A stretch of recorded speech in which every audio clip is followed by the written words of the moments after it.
Engler Machine and Tool Heat Race number 1 off turn 4. Green is up, green is out, and we're underway. Down into turn number 1, Brad Lamberson, early advantage on the bottom of the racetrack. Here comes Dustin Daggett trying to take second spot from Frankie Neal. Nothing doing down the back straightaway.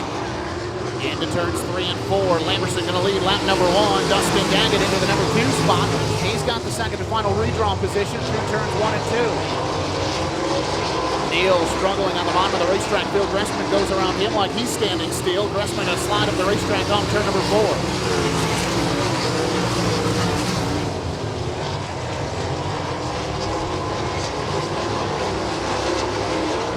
Now to the bottom of the racetrack in turns 3 and 4. Dustin Daggett still ripping the lip off turn 4, trying to reel him in.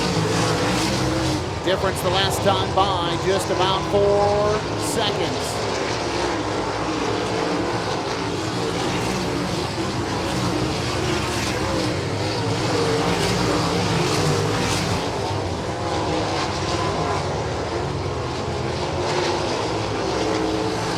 Daggett goes to the bottom of the racetrack in turns 1 and 2. Phil Gressman's down there as well as Brad Lamberson. The top 3 cars going to the bottom of the racetrack, trying to find some way to catch Brad Lamberson.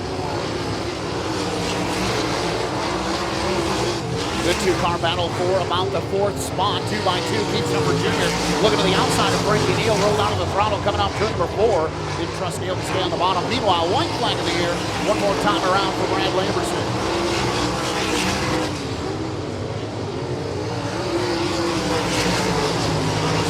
Into 3 and 4 for the final time, and off turn number 4, Engler Machine and Tool Heat Race number 1 winner, Brad Lamberson. Dustin Daggett will get the second and final redraw spot. Phil Gressman third, battle for 4th. Keith Shepard Jr. will take it. Frankie Neal 5th, Mike Ostrowski 6th, and it'll be Jetman who rounds out the field in the 7th spot. Well, how about it, race fans? He makes his home in Parma, Michigan, winner of the Engler Machine and Tool Heat Race number 1. Give it up for the Melling Performance number 27, Brad Lamberson.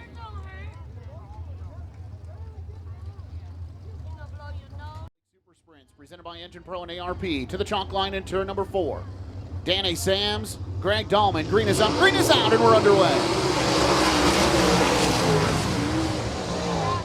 Oh, Sam slow on the bottom of the racetrack, nearly got gobbled up by McCarron and Dahlman. Both cars checked up. Sam's going to lead down the back straightaway. Tyler Rankin ripping the lip. He'll get around Dahlman for the 3rd spot at the stripe. Dan McCarron in the 2nd spot behind Danny Sams, who leads lap number 1. Here comes Tyler Rankin to the outside of Dan McCarron.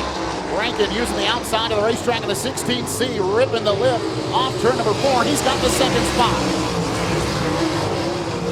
Through 1 and 2, new leader off turn number 2, Tyler Rankin to the front of the field. Sam's going to try to battle back on the bottom of the racetrack, can't pull the slide job, he'll have to tuck in line down the main straightaway. Tyler Rankin leads on lap number 3.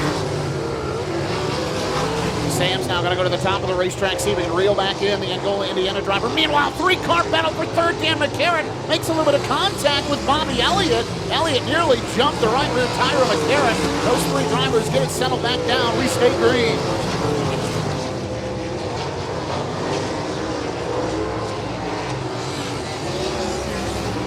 Tyler Rankin, big advantage right now over Danny Sams, 2.5 seconds. As Greg Dahlman trying to use the bottom of the racetrack to reel in Sams for the second and final redraw spot.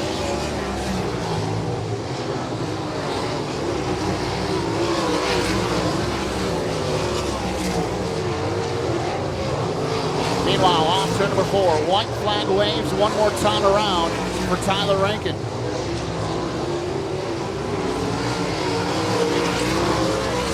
Well, what a difference 6 days will make. He couldn't make it through the heat race last week at Butler, and now tonight he picks up the win in Jim Coffey and Son Plumbing and Heating Heat Race number 2. Tyler Rankin to victory lane. Danny Sams in the 2nd spot. Greg Dahlman 3rd. 4th goes to Dan McCarron. Bobby Elliott in 5th. Battles for 6th at the line. Jay Steinbach will get the 6th spot, and Eli Lakin will settle for 7th. As he makes his way down the back straightaway, he'll head back topside as a winner of Jim Coffey and Son Plumbing and Heating Heat Race number 2. Give it up for Angola, Indiana's Tyler Rankin.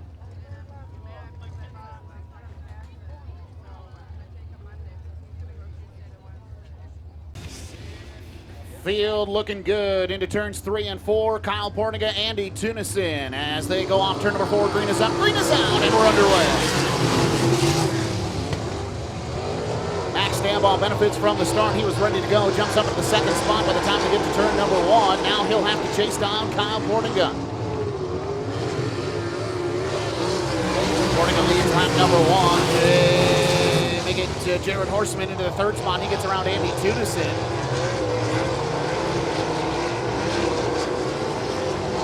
Top 3 cars now trying to break away. Horseman starting to reel in Max Stambaugh for the second spot. Got a nice drive in the middle of turns 3 and 4, but now Andy Tunison reels him in down the main stretch. 2 distinct lines right around the top and right around the bottom. Right now, Portiga making the top jump work. Jared Horseman trying to find something that it mixes the two. Goes from the bottom of the racetrack in turn number 3, slides across to the outside of the racetrack in turn 4. He's reeling in Max Stambaugh for the second spot.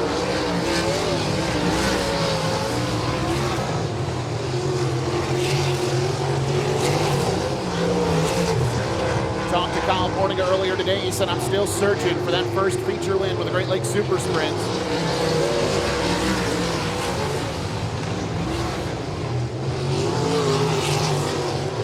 Told him you never know. Tonight could be the night. Looking good in Beacon and Bridge Markets heat race number 3.